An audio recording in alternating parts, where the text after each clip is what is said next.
Well, hey everybody. About a minute ahead of schedule, but I make sure everything was working right since I'm on the road today. As you can see in the background, I'm sitting in a hotel room, getting ready to do a small kind of last minute project that the client needed somebody right away. So I drove a couple hours this afternoon to do a project out here. Anyway, the First of all, happy Tuesday. Hope everybody's doing good. It's good to see everybody here.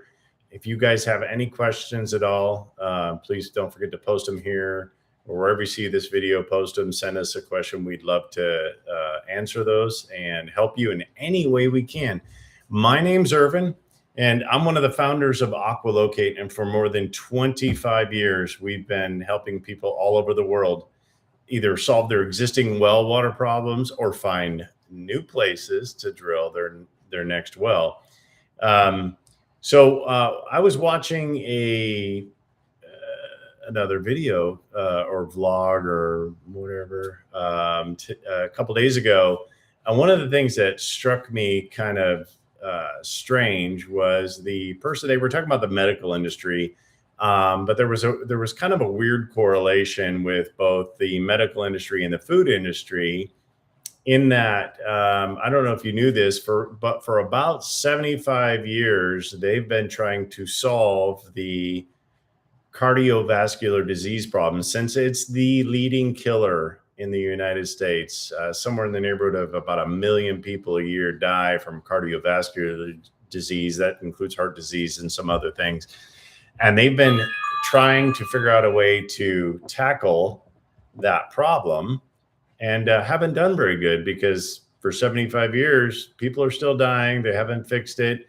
And I was trying, while this person was talking about this, I was trying to figure out why they haven't figured out a way to put a dent in it. And honestly, the negative side of me can only think, same with the food industry, that kind of go hand in hand in a weird way, is it's about money. Because if you constantly find a problem, you don't solve it. You can't constantly work on solving a problem. And everybody, you get money donated to you, money, there's a ton of money. Some of you probably know, maybe firsthand, it is very expensive to be treated in a hospital.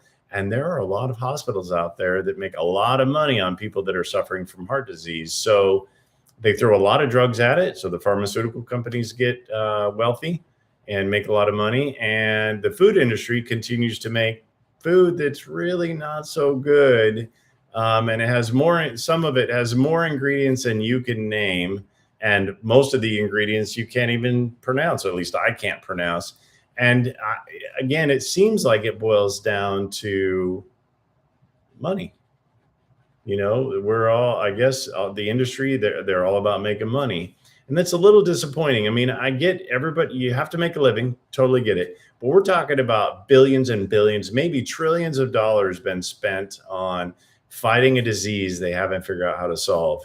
And I think it's not as hard to solve as they maybe imply by their lack of solutions. Anyway, how does that correlate with well drilling? Well, the drilling industry seems to kind of, in a weird correlation, have done the same thing in a strange way. So over the last, say, 50, 60, 70 years, it seems like they've done, and I could be wrong about this, there's some really good drillers out there. In fact, I'm going to name two of them by first name, and they haven't even said I could, but one of his name is Jeremy, an amazing driller. And another one's name's Trinity, amazing driller. They go way above and beyond the Call of Duty, so to speak. They reach for the high bar every time they drill a well. In fact, they often come behind people that have drilled before them to try to fix a problem. Anyway, how does the drilling industry, how does that correlate with medical and food and heart disease and things like that? Well, again, the drilling industry has worked very hard at making their drilling systems, or the people that manufacture drilling systems, make them more efficient. That's at putting a hole in the ground, and faster at putting a hole in the ground. But it seems to me that even though the information's out there and available, they haven't tackled the problem of making a well better. It seems like all they're doing is finding a way to drill a well faster and more efficient, but not fixing the drilling problem, or the problem with failed wells. We'll just say that failed wells, not dry wells. Most wells, to be honest with you, in my experience, and it's only 25 or so years, are not really dry wells. They're failed wells. Again, as I've said before, there are some areas where finding water is very, very difficult. But in many cases, a well that's called dry is not, in fact, dry. It's a design problem or a failure to reach for the high bar. I was actually at church over this weekend. I don't want to get too big into that, but I was at church, and when I was listening to the sermon, one of the things the pastor, he was preaching out of Ecclesiastes, and he was talking about being better, just being better, being a good human. And he said, he brought up contractor, and he said, if you're a contractor and you're shooting for state regulations, that's your bare minimum. That's what you shoot for every time as you go to state regulations. You're not reaching for the high bar. Are you really doing what you're called to do by being the best possible human contractor or whatever, or business person that you can be? And I would argue you're not. If you're shooting for the low bar, if your default response when somebody calls and says, hey, things didn't go right, I'm not very happy about this non-productive or failed well or dry well, how do I solve this problem? And you're like, well, we followed state regulations. Those are bare minimum standards. In fact, most state regulations simply say you have to do an environmental seal to this deep. You have to use this type of material to do that environmental seal. You have to disinfect the well with chlorine or whatever.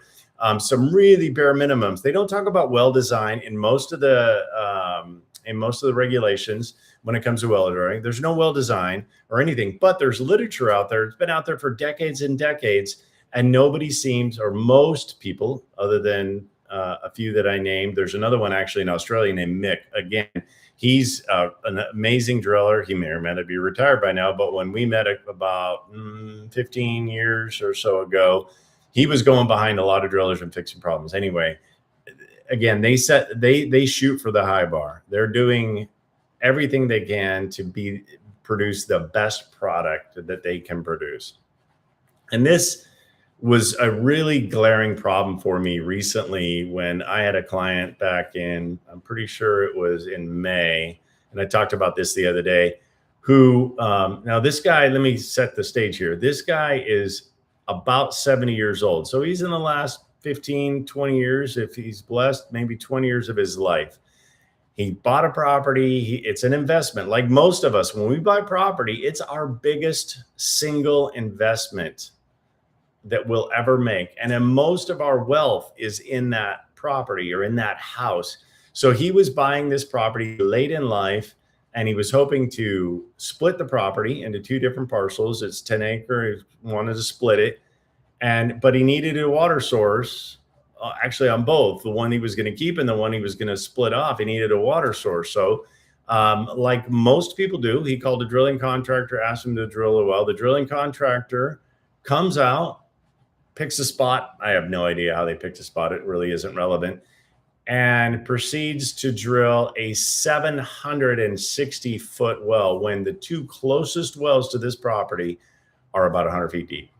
They drilled a 760 feet deep. They encounter a problem called loss of circulation once they get to 760, which means that all the fluids that they're putting in the well during the drilling process are disappearing. So they've got to plug that off. So they went in and plugged the bottom 237 feet. So they plugged it up to about 513 feet. And they told that guy, now this 70-year-old man, they drilled him a half-gallon a minute well, which they can't prove or support because they just blow air down into the well. And they have no idea if half-gallon a minute's an accurate assessment. So they say you've got a half-gallon a minute well, which doesn't make his property worth anymore if it's truly only half a gallon a minute. And here's your bill for $25,000. Desperate, and actually this drilling contractor says he's a little desperate. This property owner is desperate. He says, hey, call this company. So he calls us, which is great, except for he's already got a bill for $25,000 he has to pay. He calls us. I do some basic research like I do for every client. If you need help, please contact us. If you need help with your well that's not productive, that's failed, dry, whatever phrase or words you want to use, please give us a call. I would love to help you. I'm actually going to help somebody today. I've downloaded or printed some well logs for somebody in another part of Washington State who needs some help. He just had a 320-foot well drilled, and the driller says there's no water in it. So we're going to try to see what we can do to solve it. Anyway, so this guy's got a 513-foot well, $25,000 bill, and basically almost no water per the driller. So when I do the research, it's clear that they drilled through the production zone. They dropped steel. They pushed steel down using a casing hammer, and they sealed off the upper formation. They just sealed it off with the way they drilled the well. Now, there might be reasons why they use the mechanisms and the tools they use, but nonetheless, they drilled right through a production zone. I told him this even before I suggest. In fact, I told him he didn't need to hire us. He needed to go revisit that well, get the drilling contractor to revisit the well and fix the problem they probably caused. Now, there's no way for me to prove it except for the history of the area. He was a little concerned that the driller wasn't going to do it. In fact, when he called the drilling contractor, they told him something that wasn't accurate. I won't say it wasn't true, but it wasn't accurate about the well and the way they drilled the well. And I pushed back a little bit and told him that's not likely true. I consulted with one of my friends, actually two of my friends, Jeremy and Trinity, both good drillers, and asked them if this is possible, if this is the way the drillers do it. And of course they said it isn't. Anyway, he decided to hire us anyway. Now he's spending more money, and actually not hire us, an independent contractor. You hired an independent contractor that uses our technology, now called the GF7. And we went out this other contractor went out, did a couple different projects over the span of about a month and a half, tested two different areas up on the property that they had already drilled on, and on the lower property that they were going to sell or split off, that they hadn't drilled on yet. And after everything was said and done, and I had re-suggested to this property owner that he has the driller come out, even if they say they can't, I strongly suggest that they did. Anyway, so ultimately the drilling contractor came out now and pulled the steel casing all the way out of the hole. So 97 feet of steel they pulled out of the hole. They set screen, a engineered screen in the hole in the area where we saw water, or where the independent contractor saw water in the well, like I believed was there based on history. They put a screen in there, and then they did a bail test. That means they stuck a pipe down in the well that has a valve on the bottom, and they bailed the water out, and they bailed the water out. And they gave a rough estimate of 5 gallons a minute. In most cases, when they do a bail test, it's very conservative, or it can be very conservative. It's likely understating the potential yield of the well. So what did they prove by doing that? What they proved is what they told the property owner about the well not being able to be, them not being able to work on that production zone because of what they did to the well, they were able to do. Secondly, they drilled 413 feet beyond the aquifer and charged him for it. That is a huge investment for nothing. 400 feet of hole for no good reason whatsoever. Anyway, it's like I said, they're shooting for the low bar. Now, if this was a one-off experience, so if this has only happened once, we would call it an anomaly.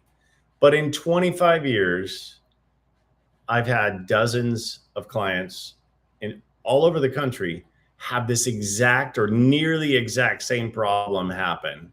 Some of them were able to get the well fixed by the drilling contractor. Others just chose to drill another well. So not only were they out the money on the first well, now they have to spend money on a second well. And while we would have given them a ton of advice and information because we can tell how deep the water is and give estimates on yield with the GF7, the AquaLocate GF7. So that's really useful information.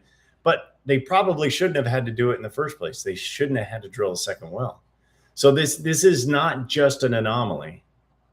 And maybe correlation doesn't mean causation. I'm just telling you, I've seen this over and over and over again, sometimes in the exact same area, where the driller drilled right through the formation, said there was no water, and then somebody, either they or some other drilling contractor, came back out, perforated the pipe or put a screen where they said there wasn't any water, and the well ended up producing a significant amount of water. In this person's story, this person, this older gentleman that had this well drilled, it went from half a gallon a minute to 5 gallons a minute per the driller. That's a 10-fold increase in potential or in production of the well. That is a huge difference. No matter how you do math, it's a really big difference.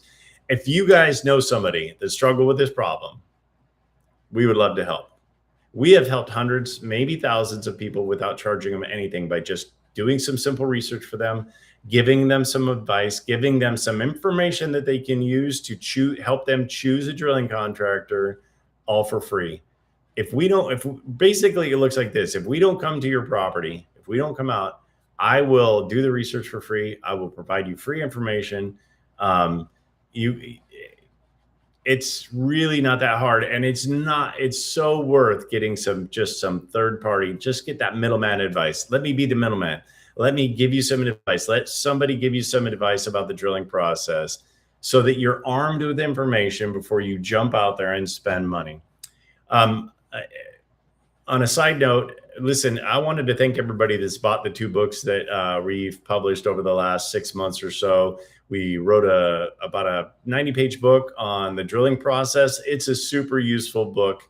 I think there's some links being posted here. Please, if you need help learning about the drilling process, and most of it your drilling contractor won't tell you, even if they know it, they just won't, because they're trying to service debt, to be honest with you. Get that book. If you can't afford the book, you don't want to buy the book, send us a message here, email us, go to aqualocate.com, fill out the contact form, call 800-251-2920. We'll send you a simple 1-page document that's a really abridged version of that 90-page book that we wrote on the topic. So please don't just hire a drilling contractor. Read this information first. That way you know what to do or how to talk to the drilling contractor. And the other book that y'all have been buying is basically on the topic of seismoelectrics, which is what our technology is based on. And it will tell you a lot about the application of seismoelectrics. It's actually the first book written on the actual application of the science. There's a fair number of books out there that's written about the theory of seismoelectrics, but when they do talk about application, they talk about it from a non-hands-on discussion. So they haven't used it. I've used this technology and helped dozens and dozens, maybe hundreds of people over the years use this technology all over the world. And this book is based on a lot on that experience. There's quite a few case studies in it. If you'd like to read those, we're constantly putting out new case studies when we get them. But in the book, there's quite a number of case studies, not just from us. In fact, most of the case studies are from other independent operators. So if you want to learn about that, please go get that. Also, again, the consultation, if you call us, it's free. I'll help you if I can. I'll give you advice for sure, because I'm full of it. I'm full of advice. And we would really love to help you. Anyway, I'm going to sign off a few minutes early today. Thank you for listening. Thank you for joining us. Don't forget to message us, message your questions. We would really, really love to help you. We'll see you next week. I should be in my office next week. We'll see how it goes. And if you have any questions at all, don't forget to call us at 800-251-2920. Share and like this video. Make sure you send it to friends or anybody you know that might need some advice or some help. Send it along, and we'd be glad to help in any way we can. You guys have a wonderful day, a wonderful, blessed week, and we'll talk to you soon. Take care. All right. Bye.